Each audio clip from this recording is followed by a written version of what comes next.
mayam puno khurumjari ngasi April tang pramathoi Kristagi kum lising aniga kunmathoi lamtagi kunmapan nipan ba nongmaijing numidang pung nipan khoi India gi oina IST pung nipan tasilapul oina public interest network na nongmaijing kutingi sandok jaba khoi thauram handaki oina online gi kuthangda sangnai raba ibesinga samma wari watai haiba khoi sangnai raba manipuri sangnai raba ibesinga wari watai sanabagi program aduni ngasi aikoina mamangda advertisement thuksen tuna koi wari sanadage haina tawjaram basina koi kai khundajarba manipuri sayengi bi lamda yamna maming nairaba thangami popisakni oda thangami popisaksi koi masagi sinba ma koi mukhutung sa bama leibdagi ngasi si koi nuairo hairaputagi aina yamna thubo tamda koi kai khundajarba wari masagi lamda thudo hendong maming nairaba aigi suyamna luna tinnajaraba aigi marup oda Nongmeikapam Nabakumar da haijabadagi odana su aigi mai ngapiduna harau harau yabirapodagi ngasigi asigumlaba live program asi jabangam deribani natragadi ngasigi live program asi ai cancel tawbagi mong leirabani aduna ahanbada ngasigi asigumlaba live program asigi thawa hapiriba aina su haijarubda harau harau yabirapa kai khungajarba oda Nongmeikapam Nabakumar bu ahanba maktada public interest network ki magidigi hanana noloksaba amati thamoigi nuksiba phokse thank you aduga loina na ngasige simlaba live program asibu thawai yauna yengdiriba nuksijaraba marupang puno ki phanda ngasige asigulaba khoigi soidok soijin koina advertisement na amana thokraga aduga wari wataina ama tawburi asigumba khudok chadabasi mayamna ngakpinanaba amukasu hana ayengba kuigi ngasi live sibu yengdiriba sinaw maro pa oda group no kusu ay noloksage aduga ngasi gi si yamna nuaibo oini haina su aina hanbra thamjage dano kumar tudon buna wari sa ibugi lamda yamna maming na hairwa adugumba ibani ay oda Nabakumar kanano haibasi kanauba nobasing na khangmiramdragasu ay oda Nabakumar gi mamda tetakpa ay biodata amasu ay thamjagani khogi miyamna khogi Nabakumar ay bagi lamda Nabakumar Nongmeikapam hairaga khangnariba odasi Kristagi kum lising amaga chapan humbu mari gi April tang ahumda odasi asemba April tang ahumda Kristagi kum lising chapan humbu mari da popi bani aduga academic oinadi February tang ama 1968 ta dagi academic oina leibani odagi hek pofam sina isana hek popira pofam sina mayang phal konsak mamang likai popi bani aduga hujina mayang phal bazar manung lebi bani odana koigi wari masa haitare wari masa amati ato pa lairik punna lairik mathoi gi mathakta phonge thudo ndongna odana phokharba lairik sing manungda ekhoi sibu kanano haiba wari masa gi lairik lising ani gani da phongi bani aduga ichaw amasung leirai haiba wari masa gi lairik sina lising ani ga maga da phongi bani aduga khongdafam leitraba leimai haiba asisu wari masagi larini asina lising ani ga tareta phongi bani train amagi khongsat haiba sisu wari masagi larini lising ani ga tarada phongi bani aduga wari masagi kanglon haidana akoigi esi haitare kamai tawduna wari masa ini haibigi aduga kamai tawna creative writing isi kai no haibi si sorakpa masaka manipuri londa ibidana dana Kristagi kum lising ani ga tama thode ibani ngasi haribulari asi akoigi apabasing nauna ireiba wari sa ibigi lamda apabasing yamna thai ngasi yamna kanabulari ne haina akoi comment sa nakong tajarre sargagi lambida amasung atei wari masa sing haiba wari masa gi lari asina Kristagi kum lising ani ga tarani thoda phombi bani the mamal hongdohalam loidabani haiba wari masa gi lari asina lising ani ga tamanga da phombi bani laila majunu asiso masna koi handokpa wari masa haitare asila lising ani ga tratruk phombi bani lokta amadi sinni wari masa gi lari sani jaba wari masa gi lari lising ani ga tratruk phomya bani tumlamdai da amamamdang haina asina koi yam tenba wari masa ni masisu yam no ai ꯑꯩꯈꯣꯏ ꯇꯨꯝꯃꯝꯗꯥꯏꯗ ꯋꯥꯔꯤ ꯃꯆꯥꯁꯦ ꯑꯃꯃꯝ ꯄꯥꯔꯒ ꯌꯥꯝ ꯅꯨꯡꯉꯥꯏꯕ ꯑꯗꯨꯃꯥꯏꯅ ꯇꯧꯅ ꯑꯣꯖꯥꯒꯤꯁꯨ ꯋꯥꯈꯜꯂꯣꯟꯗ ꯑꯗꯨꯝ ꯐꯥꯎꯕꯤꯔꯒ ꯏꯔꯝꯒꯗꯧ ꯃꯥꯜꯂꯤ ꯇꯨꯝꯂꯝꯗꯥꯏꯗ ꯑꯃꯃꯝꯗ ꯉꯥꯏꯅ ꯌꯥꯝ ꯇꯦꯟꯕ ꯋꯥꯔꯤ ꯃꯆꯥꯅꯤ ꯃꯁꯤꯅ 2024ꯗ ꯐꯣꯡꯕꯤꯈꯤꯕꯅꯤ ꯋꯥꯔꯤ ꯃꯆꯥꯒꯤ ꯍꯧꯔꯛꯐꯝ ꯑꯃꯁꯨꯡ ꯃꯁꯛ ꯍꯥꯏꯕꯗ ꯃꯁꯤꯁꯨ ꯊꯤꯑꯣꯔꯤꯇꯤꯀꯦꯜ ꯁ꯭ꯇꯦꯖꯅꯤ ꯑꯩꯈꯣꯏꯒꯤ ꯑꯉꯥꯡꯁꯤꯡ ꯇꯝꯅꯕ ꯂꯥꯏꯔꯤꯛ ꯐꯥꯎ ꯑꯣꯏꯕ ꯌꯥꯕ ꯑꯗꯨꯒꯨꯝꯕ ꯂꯥꯏꯔꯤꯛ ꯍꯥꯏꯇꯥꯔꯦ ꯑꯁꯤꯅ 2019ꯗ ꯐꯣꯡꯕꯤꯕꯅꯤ ꯑꯃꯝꯕ ꯈꯝꯅꯨꯡ ꯂꯝꯕꯤ ꯍꯥꯏꯕ ꯑꯁꯤꯁꯨ ꯁꯤꯅ ꯍꯟꯗꯣꯛꯄ ꯋꯥꯔꯤ ꯃꯆꯥꯒꯤ ꯍꯟꯗꯣꯛꯄ ꯂꯥꯏꯔꯤꯛꯅꯤ ꯁꯤꯅ 2020ꯗ ꯐꯣꯡꯕꯤꯕꯅꯤ ꯁꯥꯍꯤꯇ꯭ꯌ ꯑꯀꯥꯗꯃꯤꯒꯤ ꯃꯥꯏꯀꯩꯗꯒꯤꯅꯤ ꯅꯥꯆꯣꯝ ꯍꯥꯏꯅ ꯑꯩꯈꯣꯏꯒꯤ ꯗ꯭ꯔꯃꯥ ꯀꯂꯦꯛꯁꯟ ꯗ꯭ꯔꯃꯥ ꯑꯍꯨꯝꯒꯤ ꯀꯂꯦꯛꯁꯟ ꯑꯃꯁꯨ ꯆꯍꯤ 2020ꯗ ꯐꯣꯡꯕꯤꯈ꯭ꯔꯦ ꯑꯩꯒꯤ ꯀꯣꯛꯀꯤ ꯆꯍꯨꯏ ꯑꯁꯤꯅ ꯑꯁꯤꯁꯨ ꯋꯥꯔꯤ ꯃꯆꯥ ꯍꯟꯗꯣꯛꯄꯅꯤ ꯁꯥꯍꯤꯇ꯭ꯌ ꯑꯀꯥꯗꯃꯤꯅ ꯊꯕꯛ ꯁꯤꯟꯅꯔꯛꯄꯗꯒꯤ ꯑꯣꯖꯥꯅ ꯍꯟꯗꯣꯛꯄꯤꯔꯒ ꯃꯁꯤꯃ ꯍꯧꯖꯤꯛ ꯑꯩꯈꯣꯏ ꯂꯥꯏꯔꯤꯛꯃꯛ ꯊꯣꯛꯇ꯭ꯔꯤ ꯃꯁꯤ ꯍꯧꯖꯤꯛ ꯄ꯭ꯔꯣꯁꯦꯁꯇ ꯂꯩꯔꯦ ꯑꯣꯖꯥꯅ ꯑꯦꯗꯤꯇꯔ ꯑꯣꯏꯅ ꯊꯕꯛ ꯇꯧꯕꯤꯕ ꯍꯥꯏꯇꯥꯔꯦ ꯆꯨꯝꯊꯥꯡ ꯍꯥꯏꯅ ꯑꯩꯈꯣꯏꯒꯤ ꯑꯦꯟꯊ꯭ꯔꯣꯂꯣꯖꯤ ꯁꯩꯔꯦꯡꯁꯤꯒꯤ ꯑꯦꯟꯊ꯭ꯔꯣꯂꯣꯖꯤ ꯑꯗ ꯈ꯭ꯔꯤꯁꯇꯒꯤ ꯀꯨꯝ 2002 ꯃꯌꯥꯏ ꯂꯝꯕꯤ ꯈꯣꯖꯩ ꯂꯨꯞꯀꯤ ꯑꯗꯨꯃꯛ ꯀꯝꯄꯥꯏꯂꯦꯁꯟ ꯂꯥꯏꯔꯤꯛꯇꯨꯗ ꯑꯣꯖꯥꯅ ꯑꯦꯗꯤꯠ ꯇꯧꯕꯤꯈꯤ ꯑꯗꯨꯒ ꯈꯣꯡꯒꯠꯂꯕ ꯂꯤꯛꯂꯤ ꯄꯔꯦꯡ ꯍꯥꯏꯗꯅ ꯃꯁꯤꯅ ꯑꯩꯈꯣꯏ ꯃꯅꯤꯄꯨꯔꯤ ꯁꯣꯔꯠ ꯁꯣꯁꯥꯏꯇꯤ ꯏꯟꯗꯤꯌꯥ ꯍꯥꯏꯗꯅ ꯃꯥꯂꯦꯝ ꯑꯩꯈꯣꯏ ꯏꯟꯗꯤꯌꯥꯒꯤ ꯑꯣꯏꯅ ꯁꯣꯔꯠ ꯁ꯭ꯇꯣꯔꯤꯗꯒꯤ ꯑꯣꯏꯕ ꯑꯗꯨꯒꯨꯝꯕ ꯂꯨꯞ ꯑꯃ ꯂꯩꯖꯩ ꯑꯗꯨꯒꯤ ꯍꯥꯏꯔꯤꯕ ꯂꯨꯞꯁꯤꯅ ꯆꯍꯤꯒꯤ ꯂꯥꯏꯔꯤꯛ ꯑꯃ ꯐꯣꯡꯉꯤ ꯍꯥꯏꯔꯤꯕ ꯂꯥꯏꯔꯤꯛ ꯑꯁꯤ ꯆꯍꯤ 2009ꯗ ꯑꯣꯖꯥꯅ ꯑꯦꯗꯤꯠ ꯇꯧꯕꯤꯗꯨꯅ ꯍꯥꯏꯔꯤꯕ ꯂꯥꯏꯔꯤꯛ ꯑꯁꯤ ꯄꯨꯊꯣꯛꯄꯤꯈꯤꯕꯅꯤ ꯑꯗꯨꯒ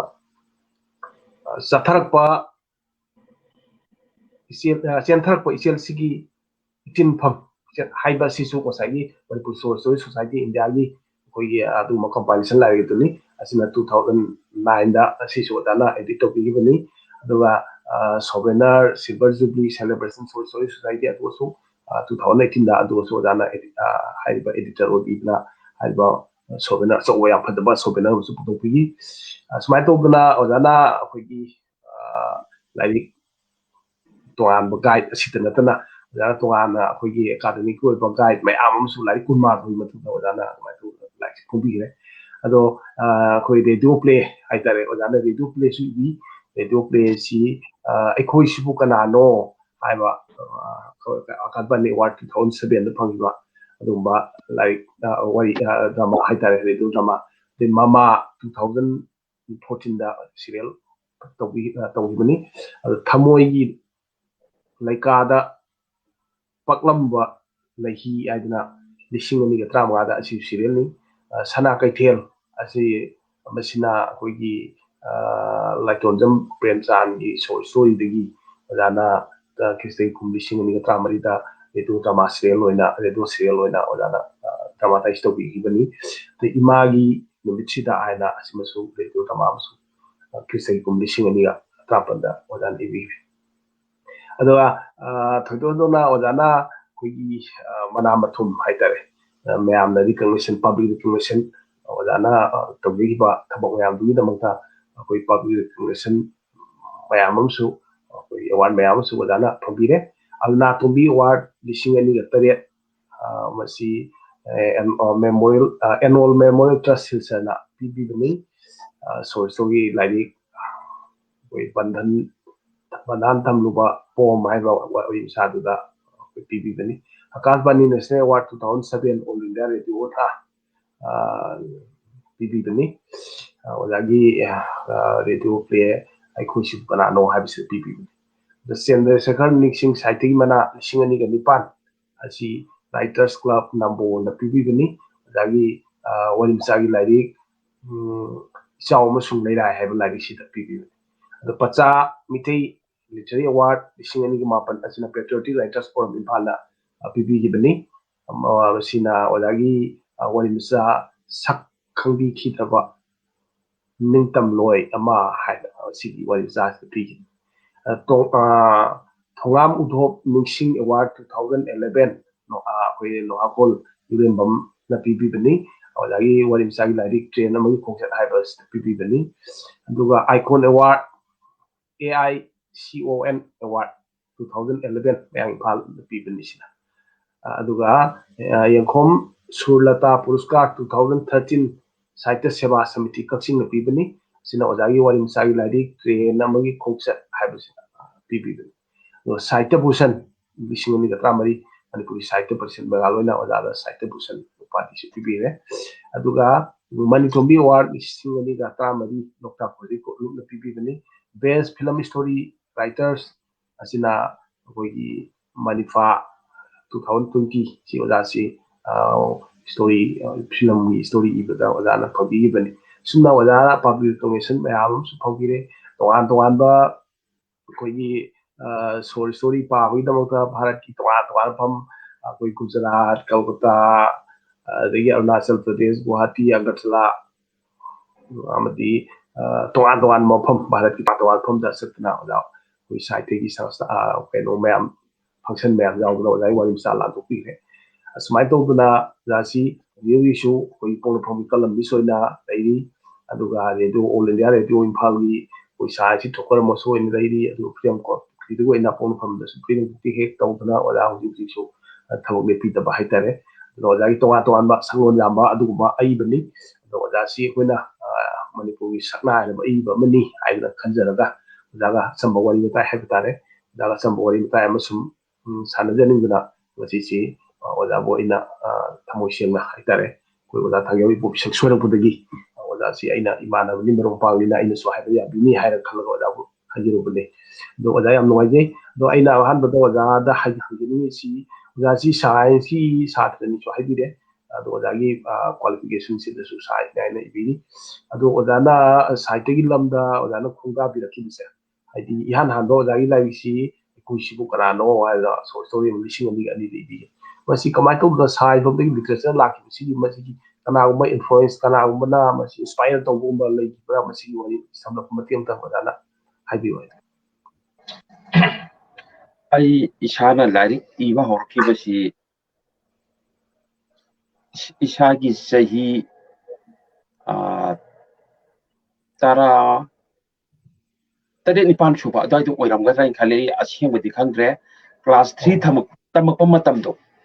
क्लास 3 तमक मतमसिदा आई इशागी लारिक सी अदुम इवा होरदो याम वन्ना अदु मतमदो करी लारिक इ मसी इबसी आई इशाई इ कोई रेडियो दा संदोरपा इशाई सी खुदना याम थुना सिंतोगा अदि मकोइना इशाई जुदा सेमगा चल्लिबा उचन मये कयाना चल्ली परिंगमदा मये कया चल्ली अदगी कना अहोबा स्टाइजिदा परिंग कया यावी अंतरा कया यावी हाइबसी आइना अदैदा इशाई मयाम जे मथंग सिंजल्लगा अदो हंजल हंजल पारबा मतुंगसिदा आई इशाई नि हादुने यामना इगी आई अदो मसिका साउंड करम सही दगो मधु 2000 1973 4 अदाइदो ओइगने खाले अदाइदगी अदुम आई इरखने आई साना ज्ञान दाद्रिगेदगी अदुम इरए हाइगद्रा खंद्रे आइगिसे आइना क्लास 3 तमकपा 2 तमकपा अदाइदगी नेबा आइना हौरिस आइना अदुगा मखोइदो कमाइ तौगेदा अखोइगे मतम अमदा लेखा इबाइना याम इनरमिदना अदु लेखा इबसिदा अखोइ ओजासिना हाइ नंग लेखा इबसिदाने नोय मणिपुरी की पारा साहित्य मणिपुरी की लाइरिक सिदगी इरसु याय अदगी हिस्ट्री की इरसु याय अंक दगी इरसु याय एनी अमदगी इबा याय इरक्तबदी हदि हायबो अदु आइना ngसागी शैरिंगजी इरत पिखले अदगी वरी मच्चागुम्बा अतेन अतेनबसे वरी मच्चादी नते हाय मतमदुदा हौजिकी वरी मच्चा नते खपो यानी मतमदुदी वरी मच्चानी खल थागलिनी अदु ओजादना इस नंगे फैने हरगा सोय तौरगा हे पिरे अदुना मयामना लेखा इरपदुददी ए नंगिसे मोगा सा सोय तौरगा अनानो सेंदो थागरे आइगिददी ओजादना हे पाएबो नंगिसे मोंग अमनी हे आइ हाय अदुगा मया मथंग लेखा इरपम तमसिदा नबकुमार की लाई कराई खे आइने हेता थिरेबो आइगिदु हेता पाएबो ओजाजी मधुदगी आई सुम इबसे सुम हौरखिबने हाइदर ओजागी ओजागी हाइबसी मतुइनदी सही मापन गुमदगी इरे हाइतारे अदाइदो इरगदनी खले तसेंबा थंगनबदा ओदागी लेकाई थंगनबदा नत्रगा इमुंग मनुंगदा आईबा मी कदि लेदजाला नत्रगा आईगी आइपा आइपु अहलमन सिंदगी मदुगी करी मजिन गोबा करी ममखा लेदजाला मसि कमाय तोबदा मसी आईगी याम्बा याई मसी अखोगी माजे कोई लेवल 12 तमकपा गाइदो अदुमाई लाइक मणिपुरी अइना लोइ बाथुए अदु बखोगी नैनाबगी क्रिटिकल की मयाम से लोइना पाएबा अदे क्लास 3 का यौरप 4 का यौरप दा मा बीए तमकपगी लाइक मयाम तो लोइ पाएबा अदु शरचंद्र की ट्रांसलेशन मयाम कगासे मदा द लोइन पाबा लोइग्रा माधवी की करी लोइना मो टेक्स्ट बुक तो पाबा लोर मतोंगा मोगी नोट हाइतारे को मदुगी एसीएस क्रिटिक मयाम दो एकदम नैनादना खोनादना अदुम तौरगा मदुदगी सेमदोक सादोका जो मु इरगा ओजादा लेखाने न मुजु पियो मदुदगी इबसे हौरखिबनी अदुगा मखुदु लाइ रेकॉर्ड ओइना थि थमदल हौद्रे चेफोंदा 1976 ता अनौबो मंगा लाइबा मणिपुर दा फोंगम चेफोंजुदा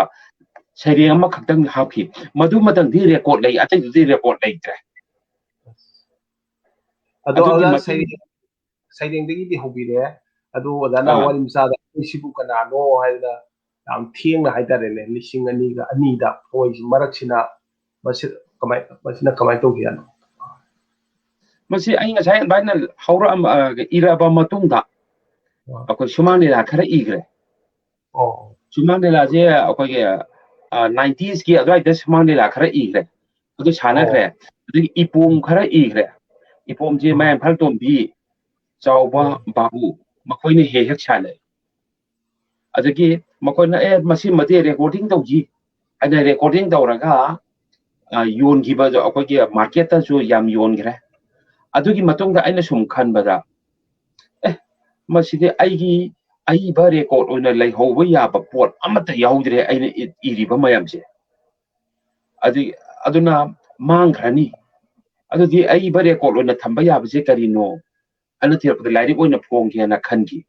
अदुदगी आइखोइसिबो कनानो हाइबा वारी मचा सिंगी लाइरिकसी इबा हौगिबनी अदु मसे इरगा फोंगनबगी इथिलसिना सरचान थियामना पिबीगिबनी मसिना कदोमदगी नप्सल लेबा सरचान थियाम ओला सरचान थियाम लाकिनो कमाय तोनो सिम सरचान थियाम जे मासु पोंगना फमदा लेबा मिनी आइसु पोंगना फमदा अखोगी पोंगना फमदा सुम समनरगा लेरपनिना सुम कोइ तोटना तिनादना सुम लेबदुदा नंगिदो आइबा रेकॉर्ड ओइना लेहौररोय इपोमदसु खरा लेरदु मांग्रानी सुमांगनि लासु मांग्रानी मपुंसी याम तेलनी नंगजे आइबा रेकॉर्ड ओइना लेहौनबा लाइरिक ओइना फोंगनबा तौसी लाइरिक ओइना सेननबा तौसी हाइना माना ताकबिरपने अदु माना ताकबिरबा मतुंगदा आई लाइरिक ओइना इरे अदु मगोंदा येंबियो हारका आइदि वारी मसासे थोइदोंना खंदे मसिगी मरी लेनाबदि नोंमाइतेम ओजा तोंबी नोंमाइतोंबी दा चलो हारा ओजा नोंमाइतोंबी दा हाइजरगा ओजा नोंमाइतोंबीना सेमतोक सेमजिल तौरगा सी मतांगसिदा सी ओहेलुने सी तौने हाइबीबगी मगुता प्रूफो कपिरनी प्रूफो का माना याम फजना तौबिरके माना गाइड याम फजना पीबीरके अदु मथंगदा ओजा अरुणा प्रोफेसर अरुणा ना नंगसे सिनी ना माना हिन कया मरमोंगा इंगोंदा तालकी अदु जकी सुम इबा होगिबने हाइतारे हमनो अजे अदा अदो ओजागी होजिगी मथंगदा ओजाना इबीडीसी इचाव अमसुंग लेराय नत्रा अदि मथंगा फम लेतब लमाय हाइना मथंग वारी मसास मयाम मथुंगले दो ओजाना होगलपसी इसई इबिरमे अदि मथंगा वारी मसास तमा नतगा कोई सुमाल लासु इबिरे अदगी मसी पुनो मखि लंगो ओजाना वारी मसास हेना फोकस तौगा वारी मसास थाबी सी कमाय तो गिनो मसी ओन हिउसी कमाय तो मसी आइना सुम मपालोमदा कजदा सप्पा मतमसिदा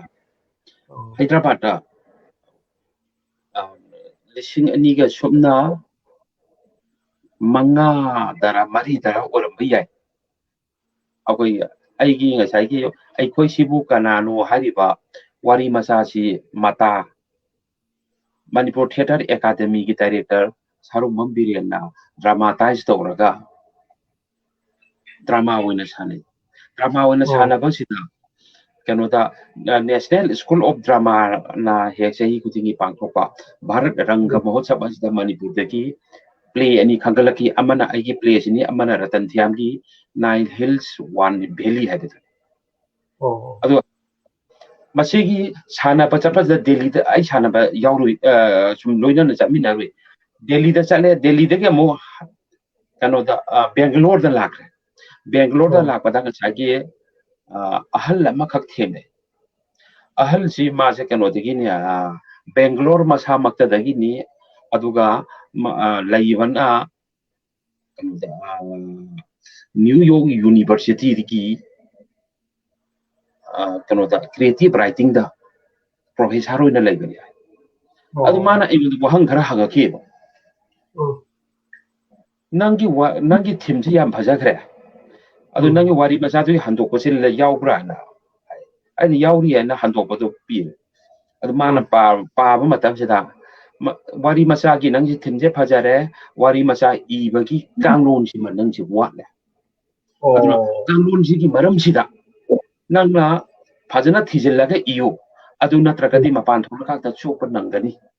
nang thim phajare wahang kaya marum hangningai le re adu bu nang gi si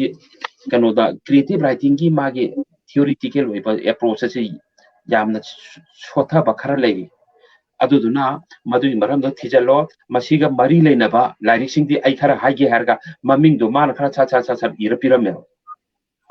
adu gi hairi lyric sing do aina mathang muthang chelaga pare adu chelaga paraba matung chida mu internet amu mathang thire internet ta thibadagi di mathang internet ti phangba lairing mayam je akoi ki e-books mayam je kon mathang nam thu e ching thu pare nainare adagi di madudagi makhoi na pirakpa reference mayam do mathang chum tira ka paraga sum tira padagi wari machagi maram da changa da ba mayam je mathang chum thengna jar padagi mache ai sum ithok chaki ba hai tare yam no hai oza ado ozana ikiba wari masa mayam haitare le wari masa gi lai si thana dia ma khongda pham train magi khongchat sargi lambida mamal khongdo lam loi da bani laila ma no lokta ma di sini asi ikiba mayam sida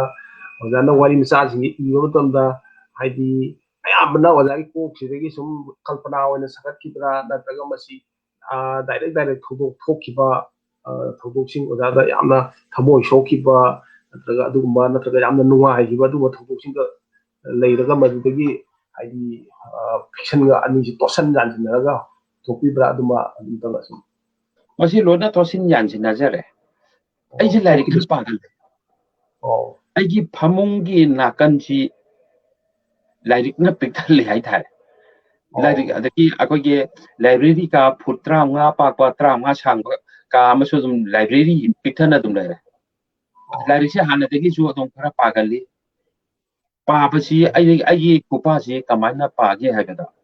ai ji khara laira na hore lyric lei bang amakta ba mi ne ai pa adun lyric pa ni hal ta ba aduna imana ba sing dagi makogi text akoge class 9 10 tamni ngai da imana ba sing dagi lyric tu lauru ne ba wairu ne ba ayam thura piro ha ne ba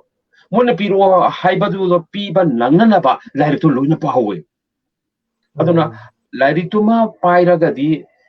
ayuk nung thil nung dang hai ba leite ba lyric tu loidri ba khangdri ba pa ba da pa bi ne ba aduna tumbagi matam khangde adugi haina bi tu sum lai hobodagi matung sida jo aina karigumba book store mamang lana chatla natraga mela mai yango natraga out manipur gi mapanda chalo lyric se lupa lising ani uhungi che dum leira dum por kane ba ado khinjan na pangpa da pa ba mi ne ba ise aju to pani ngai leitre na net gi ebook mayam de lawjar ka pa ne ba adu gi thengna rak ma sugum na thengna rak pa mayam du dagi lyric amma dagi asagi kano da akogi wakhal wan khar la khiba adagi no magi phongi ba pauchi sing dagi natraga chaihol gi hapta gi tha gi phongi ba che phong ching chi dagi hin khar la khi natra radio drama lila sita ba de ju hin khar ga la khi adagi laikai da karida thoiba thodo wathok mayam chitagi chu hin laki masigi hin sing asidagi phajaba thimma mo thopa yagadra aina isana hala khallaba matungda o chu mama yani aina kha wakhal sida phangba tarde adu de plot se kamai semjige aina plot ki maram sida mung nainarga mayai dei honjira matung dei honjira ndram isam samna makok tagi honjira adu dan makok dei hutarati mayam da surprise silma piba ingam ngam mo adu tarde ayam bana mayai dei hogena ai mayai dei hoge wari se adu ki mamang da thoki ba mayam do na back story oina ona wari sin manung sida yahol lakane natra process to plus back oina manung da yahol lakane ba masigi mawong sida ijai haiba tare ai gi ayam bana yam no idea da ado ozana film su ozana ibiri ado film gi tai sida film gi wari sa film script ibe sida sangbi dai sina kamai tong tong ozana film si nuksi chaina aidana 2011 da amusu ibi ga mal ade akhoi sibu kanano aiba ozagi yana bi wari sa gi sum kaino tong mali film on mali film script on mali si so masi kamai tong na film sina kamai tong lo sanghil iba wari sa in mati masi isu film film si shok lising amaga samapan marfu taruk taret adai jo oilap gata kano ke mk binodini ki film script ama phungi bado maming na kari magi do kari mk binodini ki adugi film script se film script si da ai yam ngau hi hanjal paraga film si kamai ni igani hai magi asidagi hanjal tamjagi orang thai wang mata sudu ai aseng ba so ki ai khangre adugi matung sida aina mu mmrc gi da nimit ni phu mangani gi film gi screenplay karamna igani hai pasida nimit ni phu mangani gi ba training amung yaurui workshop adu workshop tu da khanna nei nar pa mayam sida ki ai gi wari sing asi yagadra haina ina test tawrpone test taw poina aina irapane adagi hairiba kano je nungsi chaina hairiba si wari macha hoida han iman adugi matungda aina film adu moi film oina pame na ma okogi producer khara hairapatigi film script oina mu on thoe adu makoina mu puthokre aina makoina puthoi ba khu puthokto khajitang aina pianba wali aduga film do kaya mamin chapadi oihidre adugi masi ai achuk phajaba ai thamoi choko wari si makoina fajana puthokpa ngamdrabanina ai kamai dongsighe na khanbadagi hauji masi kano oina novel oina ithokpo lore masi ihibasina lising aniga sopna ohumdagi iba loihibasina iba hogibasina lising aniga sopna kunmathoi hauji phause semtok semjel haptok hapjinje yam tawri aduga mathang chahi sidadi ai phongage hana khali novel oina aduna kanagumna masi khara pakre khara mana hai dangi je wari masa asangbani hai khara mana hai asmasi film ni tasing na mita tasing ui hai khara nan bas nangi novel side mowong mani he ana hai kari mowong oidrino khangge ohumaki yan sanna wakhalda phawraga I kibnina yaw yawrom dori bra khangdri adu masi mu phongwa ki duna phongdri maramdi ai novel gi maramda adu yam changchal laga thijaludri aduna phongwa ki duna phongdri novel gi structure se khara thijalaga phongge na tabu phongba yabi phibam budi leirabani DTP type setting to bol lore kal pom lo lore prop ka ko lore ada en haptin to ning bakara novel magi structure da awat apa men khana na bagi da wat na bagi da mak sem to kin to der jo lo ye da oda si angang oi da ta na hawe da school gi general secretary oi pa hai ta le general secretary mayang impal ME school student union gi 1976 to 77 the debate and Assistant Secretary Mayang Impal Higher Secondary School student in 1978 to 81. General Secretary Mayang Impal Higher Secondary School student in 1981 to 82. Vice President All Manipur Higher Secondary School student in 1981 to 82. General Secretary MSU Maylambi Branch 1988. Haidi Odasi Yamna student union-gi haitare miyamgi thabakasu yamna sum social worker oina haitare ne do masigum mayamsi hujisu huji politics tasu odasi sum pambi do bangi mai phan kendra youth congress committee gi 1988 gi 90 bongda oda oi bi keno to bi ma hare general secretary oina mi hare adegi janata do su secretary oina 1990 to 94 le bi ma hare ado hujikti oda haiba keno haitare social work ki thabuki hujikti bakata na to pidrabra lari ibusida sum leibirabra masi sigi so sum ti amathabi ai social work si thoidokna masida pukning changchal ludre ai lari ibarom sida maroina wakhal se khallaga le kargum social work mai apai laitai ki club ki khara to dola doli naidana chawkhana na baina mayam apun bagin to bodudi khara khara mar mateng pangi aduna aduga rajniti simadi pura ai thado maramdi rajniti sida changkhagadi asumba si sumdi aramba si chu landi aikoina pami ba hiram du da puna bo honara panina ai isaji asumba lambi da chatki haiba ngamakti aduna rajniti je thado oge haina ai pura thado e Kanoye ado oda sum wari makha chathara poina huigi oda di wari msa su yam dana ibire wari msa gi dari koina haitare la yam rabda ai sum khanja bada wari masa chani chahum bu helam dong male oda irise chahum gi maya yauramani di wari msa ibige experience yam dana ai dira mane khanjare ado rodi nauri ba na harol sing haitare wari msa gi lamda naule khlei ba na harol sing da wari msa si suma wari msa kaya kangon su smai tawi ka haiba khoi na han no mati odaga khoi ka wari msa gi matang da kangon gi matang su wari sanagre adu gi matang adu su samlamna bit haitare haidi highlight ama tobi maga odana na han miti da wari sanabada odana panbi hodaba aduma yauraga di madu su ngasi sum haidu pi oina ai sum haijere wari masa ibase aigi motadi imin India gi hoina wari macha ji adu wangba thakta laitri ma le haida khal maramdi India gi wari macha ibasin siki puthora iba potsi international scenario da adu yam yawdi maramdi haibadi Nobel Prize phangba wari macha ta Nobel Prize phangba yawdri ko adagi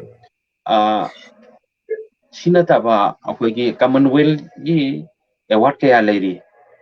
China international ki thakta piba mana mathum yam leiba masida wari masana phangbu se kaya yaudri aduga Nobel ki dadi khara adum yaukre Chairing ki daju arente gor adum yaukre aduna wari masaje akoigi India gi wana thakche khara wangane wali bra haibaki wakhalonam le ado India ki thakchena India ki wena lejagrasu manipuri ki ti yamo haning bakharle aduna wari macha amada yawgadabana karino yawroidawna karino kamai karamba kuide iragana hena phajai karamba kuide iragana anemba thakno haibado international ki oina creative writers haina subject ama thola ise masigi oja singna scholar singsina phajana nainarga semba baneba aduna khudam oina habda Japan gi phajaba wari macha ama Australia gi phajaba England gi or America gi or South Africa gi natra India gi phajaba wari macha do kari khui yawbode ki masi phajari bano karamba khui no ma sinari se haido adugumba wari macha phajaba wari macha mayam judagi wakhal lonji mayam lok thoga creative writing ki scholar singsina wari afaba wari macamda asukuma guli hondoni asukuma ya hondoni sisi ya tawgadabani haibase makoni lepthore madu kanogen malengi university kayada university thakta tammabane adu manipur india da di masi irai leitri ba kano ta puti lera ke diploma course on budi hange ko university ke ada delhi university da kaida diploma course on mayam hange adagi igno gita su diploma course on ha aduga chumna certificate course ta fazana tambadi itam tamdri ba aduga masisna horakpadi aikona corruption ne heg yengba matamda oh swasi sida lale swada si lale do cha cha cha cha da chong thore ba suguma aran ba mayam si sum mathang mathang thengna gadi pari ba miduna lari to makhata na paning dia askel no mathong baram khang jana de pangi chali si jubu matam mang na ba har ka paning dia ba adu paning na ba hoi kari to batai magi niyom du sum de iragadi ma attractive oi ba makun mayam do yahul lagadi mayam na paning e idana adu hoji manipuri sahita sijo chum sidarak padawna mawong mo uri bisi mayam ni ipapa birak tilisi masigi maram amasu masina maram amasu oram bayaya aidi paro matam sida setting si mathong maram khangda ba setting ni na sai chanong da je ke amongna chawbagi mama do chawba ngarang accident thokle chawbadu ngarang accident thokle ma ngasi hospital da lairi haibaje senti sa ani si da loksal laga yengche chawbadu ngarang accident thokle haibaje ya da bapu amane ngarang accident thokhi hargadi paso oibam thoktro thokre accident thokre thokle na pass da igdau ne ba mang asi hospital da lairi hargadi hojing ni na madu yai ba ado ngarang du jo projel wena loksal lakpa si jo projel wena lok sigi ju ma wari kulim le ko ko neurology gi sanga ba theory ama le ko ki creative writing da yauri ma si aduna mafam matam si phajana naina akoina I da ba yate ba aduna kana sigi over pa adigi aga matang sida kana gumma writer sing akoina smai to na akoina creative writer sing se akoi garma da ya si yenge ID past present future ga aidana akoina to ba garma se koi kaya kana inde masi ingreji da su thoi aduna manipuri writer sing ayamba di garma se hanna yenge masi creative writing da sum yai ka haiba sum ahan sing na adum haina bu su sum ta ba haitare masi si matang yo dai mot kari masi ai mota hairi ba wahi si mak khangdaba kana gumba amna magi khangdaba to namchen ba yana no pagi dam yak da khangdaba to pawka wona pi man yana lo maram di kamai to gena aikoi gi dadi aikoi machel de ai nang ma aikoi khara budi yana raga ju ma panda thokra gadi yada ba khara le ba ade kudam oina haje ba aikoi na solom da aikoi pangi de isan ba se khara amade yam phajana microscopic ta lens har gi ge ya kadai bhu lan ba chum bai na hayang kano da tamno okoi ge graduation da tamo master da tamo natra kana gum da research to adu de sidal hale loinu chong thora ani aduna masi okoi kaya kana thijanda ba khanjalu da ba kambu da de pangya yai haibe ki wani ado hari ba ma ki iri ba chu lalaga chu yamna phaja ba mahau ahau ba mahau ma pi ba ngamagadi madu lale khangna adum chana hangi ba chu maleng ri on chana hangi ba chu dum leidana okoi ge psychology je pi na dum hauri dana is na hodi ano mayam chana ji har ga dum chana gi ba ngasai gi athi ba posak to chu mangon da tongan ba mahau ma pi ba ngamagadi madu chu dum chana gi ba ya adu bu kamal loina di magi niyom ni tu sum na ibi ba na phaga kain thani adigi dialogue i ba niyom da chu pang eta la lam mai adigi setting de la lam mo paragraph paragraph se mathong rom khang de iramo adu kana na paning dori no aduna miyam na pabina bagi damakta aina iribado miyam gi attractive oiba pot amo oina ba khui da I da ba yarak ta bane maram di mi jina sa da ba yate haina aikon nongmai namaga gan point pija dong na te pa handong na te pa mana ai phet yeng da nungai du wor ga pa bi gani nungai ro du wor ga phat kan tho sa kini traga lari to ta pa ra ga du riek to hunjal to kini aduna madu thok ta na ba gi damakta aikoi na khara khan ba semtok semjin to ama jam ado aikoi iri ba mi kutima sigi creative writing gi idea che lona lai ra pra de lai roi mi khara khakta ni lai dawri je aduna ai ba mi duna creative writing gi wakhalon che lai tra ga su arai ba akhang ba mi da lai to pong dri da thara se man ga dong ne okoi bharat ki yamna masak nai bi nupi ama gi booker prize phang bi ba lai ama gi wari ko lai madu piece satre khare ya na pa le ai man publisher ta pira pose adu publisher chena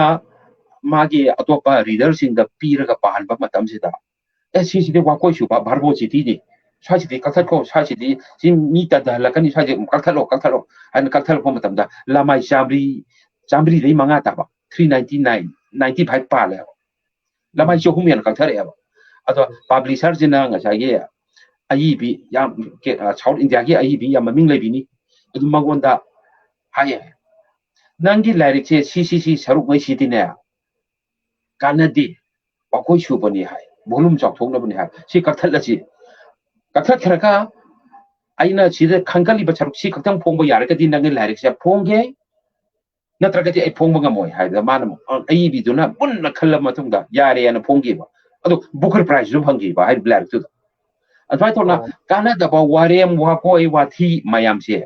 loina situk nan thokpa haiba dudi ai bi duna ngamtraga su haiba mi khara da pira ga yeng bata bani ado ga saki publisher dun taw su chum bam lai kamai chung ge bada ma di la lon ba mi ni lari to phatra ga ti siloi dori ni chitra de ma paisa mang dori ne ba ado ma paisa tung na ba gi da makhala pa matam da ri afaba reader da khalla ga pahaluri ni ado ma ko gi suggestion do lawra ga kak thu kak chin dor semhali ne nan manipur da phongi sidi kamai phongi aina ijare aduga aina paisa ji kadum dai no sillanga ga tawra ka lai to phongja bane kana gu ma mi ma samaina semtok semjin to bi da ba to bi ba si yaw de adu dana pang phong da phong ga ma si pang ya da ya ba gumba ama khanari ba si khajitang aisu khananing ba khara lai mayam punna workshop kumba tawra ga khangmin na ning ba ai thandagi phaba na ta ba ma thandagi na tra nang na thandagi phaba na ta ba akhoi punna phamin na ba chummin na ba ama pa mi ai wakhalon da adugi damaktani aina ngasagi aina thiga charu ba mayam si I thoga he mayam da khangmin na ba tawri ꯑꯩꯈꯣꯏꯒꯤ ꯉꯁꯤꯒꯤ ꯑꯩꯈꯣꯏꯒꯤ live ꯄ꯭ꯔꯣꯒ꯭ꯔꯥꯝꯁꯤ ꯌꯦꯡꯕꯤꯗꯨꯅ ꯑꯩꯈꯣꯏ ꯋꯥꯍꯪ ꯅꯠꯇ꯭ꯔꯒ ꯑꯩꯈꯣꯏ ꯀꯣꯃꯦꯟꯁ ꯊꯥꯕꯤꯔꯛꯏ ꯃꯁꯤ ꯑꯩ ꯁꯨꯝ ꯑꯃꯅꯤ ꯄꯥꯊꯣꯛꯆꯒꯦ ꯌꯥꯝ ꯅꯨꯡꯉꯥꯏ ꯑꯣꯖꯥꯁꯤꯡꯅ ꯌꯦꯡꯕꯤꯗꯨꯅ ꯊꯋꯥꯏ ꯍꯥꯞꯄꯤꯔꯤꯕ ꯄꯨꯈ꯭ꯔꯝꯕꯝ ꯅꯣꯅꯤ ꯌꯥꯔꯤꯄꯣꯟꯒꯤꯅꯤ ꯑꯩꯈꯣꯏ ꯃꯔꯨꯞꯁꯤ ꯑꯣꯖꯥ ꯅꯕ ꯅꯨꯡꯁꯤꯔꯕ ꯃꯔꯨꯞꯅꯤ ꯂꯝ ꯂꯥꯞꯅꯕꯅ ꯎꯈꯤꯗꯕ ꯀꯨꯏꯔꯦ ꯉꯁꯤ ꯇꯤꯝꯒꯤ ꯃꯇꯦꯡ ꯎꯖꯕꯁꯤ ꯌꯥꯝ ꯅꯨꯡꯉꯥꯏꯖꯩ ꯑꯣꯖꯥꯕꯨꯁꯨ ꯑꯩꯈꯣꯏꯒꯤ ꯑꯏꯕ ꯅꯕꯀꯨꯃꯥꯔꯒꯤ ꯃꯥꯏꯀꯩꯗꯒꯤ ꯑꯣꯖꯥꯕꯨꯁꯨ ꯅꯨꯡꯁꯤꯕ ꯐꯣꯡꯗꯣꯛꯆꯔꯤ ꯂꯣꯏꯇꯣꯝꯕꯝ ꯏꯕꯣꯝꯆꯥ ꯋꯥꯆꯤꯡꯐꯝ ꯁꯦꯒꯥ ꯔꯣꯗ ꯏꯝꯐꯥꯜ ꯑꯣꯖꯥ ꯂꯣꯏꯇꯣꯝꯕꯝ ꯏꯕꯣꯝꯆꯥ ꯌꯥꯝ ꯁꯪꯅꯥꯏꯔꯕ ꯑꯏꯕ ꯑꯩꯈꯣꯏꯒꯤ ꯄꯥꯆꯥ ꯃꯤꯇꯩꯒꯤ ꯃꯆꯥꯅꯨꯄꯥꯅꯤ ꯑꯣꯖꯥꯕꯨ ꯌꯥꯝ ꯊꯥꯒꯠꯆꯔꯤ ꯅꯨꯡꯉꯥꯏꯖꯩ ꯅꯨꯔꯃꯂꯥ ꯔꯥꯖꯀꯨꯃꯥꯔꯤ ꯌꯥꯝꯅ ꯅꯨꯡꯉꯥꯏꯖꯩ ꯇꯥꯖꯕꯗ ꯄꯨꯛꯅꯤꯡ ꯂꯧꯁꯤꯡ ꯑꯣꯏꯕ ꯉꯥꯛꯇꯅꯤ ꯑꯣꯖꯥꯕꯨ ꯍꯟꯅ ꯊꯥꯒꯠꯆꯔꯤ ꯃꯂꯌꯥ ꯃꯣꯏꯔꯥꯡꯊꯦꯝ ꯑꯣꯖꯥ ꯅꯕꯀꯨꯃꯥꯔ ꯄꯨꯟꯁꯤ ꯋꯥꯔꯤ ꯇꯥꯖꯕ ꯅꯨꯡꯉꯥꯏ ꯅꯨꯡꯁꯤ ꯊꯥꯒꯠꯆꯔꯤ ꯄꯤꯟꯒꯤ ꯑꯣꯖꯥ ꯁꯔꯠ ꯊꯣꯛꯇꯣꯝꯕꯨ ꯊꯥꯒꯠꯆꯔꯤ ꯑꯣꯖꯥꯕꯨꯁꯨ ꯍꯟꯅ ꯄꯤꯟꯒꯤ ꯃꯥꯏꯀꯩꯗꯒꯤ ꯊꯥꯒꯠꯆꯔꯤ ꯂꯣꯏꯅꯅ ꯑꯏꯕꯒꯤ ꯃꯥꯏꯀꯩꯗꯒꯤꯁꯨ ꯑꯣꯖꯥ ꯃꯂꯌꯥꯕꯨ ꯍꯟꯅ ꯊꯥꯒꯠꯆꯔꯤ ꯃꯤꯉꯝ ꯈꯨꯔꯥꯏ ꯑꯩꯈꯣꯏ ꯗꯥꯛꯇꯔ ꯑꯩꯈꯣꯏ ꯏꯅꯥꯎꯅꯤ ꯑꯣꯖꯥ ꯁꯔꯠ ꯑꯃꯗꯤ ꯑꯣꯖꯥ ꯅꯕꯀꯨꯃꯥꯔ ꯑꯅꯤꯕꯨ ꯊꯥꯒꯠꯄ ꯐꯣꯡꯗꯣꯛꯆꯔꯤ ꯑꯣꯖꯥ ꯅꯕꯀꯨꯃꯥꯔꯒꯤ ꯋꯥꯔꯤ ꯈꯔ ꯄꯥꯈ꯭ꯔꯦ ꯌꯥꯝꯅ ꯅꯨꯡꯉꯥꯏ ꯑꯣꯖꯥ ꯑꯩꯈꯣꯏꯒꯤ ꯏꯅꯥꯎ ꯃꯤꯉꯝ ꯈꯨꯔꯥꯏꯕꯨ ꯑꯩꯈꯣꯏ ꯑꯣꯖꯥ ꯅꯕꯀꯨꯃꯥꯔꯒꯤ ꯃꯥꯏꯀꯩꯗꯒꯤ ꯑꯣꯖꯥꯕꯨ ꯍꯟꯅ ꯊꯥꯒꯠꯄ ꯐꯣꯡꯗꯣꯛꯆꯔꯤ ꯑꯗꯨꯒ ꯑꯩꯈꯣꯏ ꯏꯅꯥꯎ ꯁꯥꯟꯇꯤ ꯁꯤꯂꯣꯡꯗ ꯂꯩꯕ ꯃꯥ ꯌꯦꯡꯕꯤꯔꯤ ꯗꯣꯅꯤꯇꯥ ꯊꯣꯛꯆꯣꯝ ꯏꯆꯟꯁꯨ ꯌꯦꯡꯕꯤꯔꯤ ꯍꯥꯏ ꯑꯖꯤꯠ ꯒꯤꯔꯤꯔꯥꯖ ꯋꯥꯆꯤꯡ ꯔꯣꯃꯂꯥ ꯂꯥꯏꯁ꯭ꯔꯝꯁꯨ ꯌꯦꯡꯕꯤꯔꯤ ꯑꯗꯣ ꯑꯖꯤꯠ ꯗꯠꯇ ꯒꯤꯔꯤꯔꯥꯖ ꯂꯥꯏꯚ ꯑꯁꯤ ꯎꯕꯗ ꯌꯥꯝꯅ ꯅꯨꯡꯉꯥꯏꯔꯦ ꯍꯥꯏꯅ ꯍꯥꯏꯕꯤꯔꯛꯏ ꯑꯣꯖꯥꯕꯨ ꯑꯣꯖꯥ ꯑꯖꯤꯠ ꯒꯤꯔꯤꯔꯥꯖꯕꯨ ꯍꯟꯅ ꯊꯥꯒꯠꯄ ꯐꯣꯡꯗꯣꯛꯆꯔꯤ ꯑꯩꯅ ꯈꯟꯖꯕꯗ ꯑꯣꯖꯥ ꯒꯤꯔꯤꯔꯥꯖ ꯌꯥꯒꯇ꯭ꯔꯂꯥꯒꯤ ꯃꯥꯜꯂꯤ ꯃꯤꯉꯝ ꯈꯨꯔꯥꯏ ꯅ ꯑꯃꯨꯛꯁꯨ ꯍꯥꯏꯕꯤꯔꯛꯏ grammar ꯆꯨꯝꯗ꯭ꯔꯗꯤ third seran turan khani gani aduna elementary school da grammar gi basic yamna tamni basisu grammar da section rabati loan su sitrakani rana tapir bisyam sumani odabu ko kitchen chema thachari ado aina koi yengdiri ba live yengdiri bising daina hajani si kana gumba odana gumba dai khabi ningda leiragadi sum wahang sum hangbi ko yani ai sum oda da ai sum comment si oda da pahnjaraga ai wahang manjara ba thang chawige endi bidya kaisam gwati tigi lei chani ai bi khudingda ai ba khudingda kana gadaba ya maru oiba oktak sing sigi damak oda Nabakumar bu thalatsari haidna isansin haidire oda Nabakumar gi mai dagi oda akogi san endi bidya kaisam bu su thalatsari ado akogi ise ma be ma bati thiam program jam phadi haina haidire ise akoi tema Bevavati oda sar santiam gi ite mani bohana na thalatsaba madi nusiba phongduksari Birendra kaisam watching aduga Azat Kumol asumna khana nei lebagi wafam da puning sangbagi tangai phataba yamna lei hajini da Azat Kumol na takpirpa wafam siam asumba mangi adu da mokai koina program si satajari bani ya kono pu comment pipiri ba oda sing thalatsari da imakata na oda Nabakumar da aina laksani si ngasai digi akoina sum makata na wari misa si oda gi wakanda oda na hiba wari misa puna muksi yamna haidi oda gi kanglo me am su khangbi rabani na masi loina ai si kanglo loina sumna salabani ai si yaringi kanglo soidana bohona jagi haiba mani natraga masi ai si irakpa matamda kanglo khara kai su yawi ka haina khandi bi jawbra natraga oda gi wari misa puna loina kanglo sumna irabani haina oda lobibra masi Agatari wahang si maga ai yamna sendok chaning ba mani ai ge hawrapa sarukta ihiba saruk wari masang ai je hojik paru bo matam je da ai na ibani haibingre maram de setting da mayam lalle rame dialog ibada lalle rame adagi paragraph sembada lalle rame ado aranba mayam do uraka tanya nau namu ithopa darkar oi haina khalle yam lalame ai ahan bagi sarukse hojik mayam de tijaluruba matung sida khangapagi wa aduna ahan bai saruk sidi aya mana loina lale hajarage aduga hojik 2011 12 ki matung sida irak pangai sidi adum aya mana ai chumbraina khali aduga hojik ira iba sidi ai masom da haitare ko kanglon si yam kumna nga na bai na khole aina phajaba wari macha ma oirudra ibagi kanglon du de yam sumna ina na bai na khole adi point of view chi matung inna nasagi athapa anak pachi chu khong pa khana lay point of view chi kamai to kada ai wari li riba narrator ai na wari chi li ba tarabati tari ba mi se kadai wai da lay means reader se kadai wai da lay aduga ai aina wari sari ba ngasagi kano do atopa mi second character do ma kadai da lay haje khanga ga adudi karigumba pot ama khaktan lenge na khalsi adu lengi ba pot se aingonda nakshan ibra natraga character to the lapthok ribra natraga pari ba mi to the nakshan ribra je sibo khallaga test tawraga ai i khudam oina haida howdunga makhakna howdunga makhak kaji da layab kaji da layab howdung do na aingolom da nakshan ibra aingonda gi thokibra lengi english tadi muk harga dum samgi ba jai ko ado howdung do aingonda aina changa ibra natra wari li ba magi manakta changa ibra haiba mung le ne ba adigi aina mu somda mu kanong da jage ojaga aikoi ni wari sana ba matam sida aigi phuri khau da theli ba kolom achi haine ba ojagi phuri khau da theli ba kolom adu haine ba nakpatu gi matuna kolom dro na idu oja phuri khau da yauri du oja da na idana ojagi phuri khau da yauri ba kolom du aina kolom achi haru yaro ya iba matam sida ai là tin làm bội tôi đi nè lang dau ni ne ba ꯑꯩꯒꯤ ꯐꯨꯔꯤꯈꯥꯎꯗ ꯊꯦꯠꯂꯤꯕ ꯀꯣꯂꯣꯝꯁꯦ ꯑꯩ ꯐꯨꯔꯤꯈꯥꯎꯗ ꯊꯦꯠꯂꯤꯕ ꯀꯣꯂꯣꯝ ꯑꯗꯨ ꯍꯥꯏꯔꯨꯔꯒꯗꯤ ꯂꯥꯟꯗꯧꯔꯤꯅꯦꯕ ꯃꯔꯝꯗꯤ ꯇꯥꯔꯤꯕ ꯑꯣꯖꯥꯒ ꯋꯥꯔꯤ ꯂꯤꯔꯤꯕ ꯑꯩꯒ ꯁꯤꯗꯩꯗ ꯄꯣꯠꯁꯦ ꯀꯗꯣꯝꯗ ꯍꯦꯟꯅ ꯅꯛꯏꯒꯦꯗꯣ ꯁꯤꯐꯥꯎꯗ ꯑꯩꯈꯣꯏ ꯊꯥꯞꯄꯁꯦ ꯎꯂꯒ ꯏꯒꯅꯦꯕ ꯏꯕ ꯃꯇꯝꯗ ꯁꯤꯒꯤ ꯌꯥꯝ ꯂꯨꯕ ꯀꯥꯡꯂꯣꯟ ꯑꯃ ꯂꯩ ꯑꯗꯒꯤ ꯑꯃꯨꯛ ꯁꯣꯝꯗ ꯑꯩꯅꯁꯨ ꯃꯃꯥꯡꯗ ꯍꯥꯏꯈ꯭ꯔꯕ꯭ꯔꯅ ꯈꯟꯖꯕ ꯄꯥꯁ ꯇꯦꯟꯁꯇ ꯏꯔꯛꯄ ꯃꯇꯝꯗ ꯗꯤꯁꯀ꯭ꯔꯤꯞꯁꯟꯒꯤ ꯁꯔꯨꯛꯇꯨꯗꯅꯦ ꯍꯧꯖꯤꯛ ꯍꯥꯏꯕꯁꯦ ꯁꯤꯖꯤꯟꯅꯕ ꯌꯥꯗꯦ ꯏꯟꯗꯤꯌꯥꯒꯤ ꯂꯥꯏꯔꯤꯛ ꯑꯩꯈꯣꯏ ꯏꯟꯗꯤꯌꯥꯒꯤ ꯂꯥꯏꯔꯤꯛꯁꯤ ꯑꯩ ꯈꯔ ꯏꯪꯂꯤꯁ ꯔꯣꯝꯗ ꯍꯟꯗꯣꯔꯛꯄ ꯑꯁꯤ ꯑꯩ ꯈꯔ ꯑꯗꯨꯝ ꯄꯥꯖꯔꯦ ꯋꯥꯔꯤ ꯃꯆꯥ ꯆꯥꯝꯃꯉꯥ ꯑꯃ ꯆꯥꯇ꯭ꯔꯣꯝꯒꯤ ꯆꯥꯡꯁꯤꯗꯩ ꯄꯥꯔꯝꯃꯗ꯭ꯔꯥ ꯑꯩꯅ ꯈꯜꯂꯤ ꯃꯁꯤꯗꯁꯨ ꯑꯔꯥꯟꯕꯁꯦ ꯑꯗꯨꯝ ꯊꯦꯡꯅꯩꯑꯕ ꯄꯥꯁ ꯇꯦꯟꯁꯇ ꯏꯔꯝꯃꯒ ꯃꯥꯅ ꯗꯤꯁꯀ꯭ꯔꯤꯞꯁꯟꯒꯤ ꯁꯔꯨꯛꯇꯨꯗ ꯅꯥꯎ ꯑꯣꯏꯅ ꯁꯤꯖꯤꯟꯅꯔꯝꯃꯦꯕ ꯃꯁꯤ ꯌꯥꯗꯕ ꯄꯣꯠꯅꯦ ꯑꯗꯩ ꯑꯃꯨꯛ ꯄ꯭ꯔꯖꯦꯟ ꯇꯦꯟꯁꯇ ꯋꯥꯔꯤꯗꯨ ꯂꯤꯔꯒꯗꯤ ꯅꯦꯔꯦꯇꯔꯗꯨꯅ ꯂꯤꯔꯒꯗꯤ ꯃꯥꯅ ꯅꯣꯡꯃꯗꯤ ꯍꯥꯏꯗꯤ ꯋꯥꯟ ꯗꯦ ꯍꯥꯏꯕ ꯋꯥꯍꯩꯁꯦ ꯁꯤꯖꯤꯟꯅꯕ ꯁꯨꯡꯌꯥ ꯌꯥꯗꯕ ꯄꯣꯠꯅꯦꯕ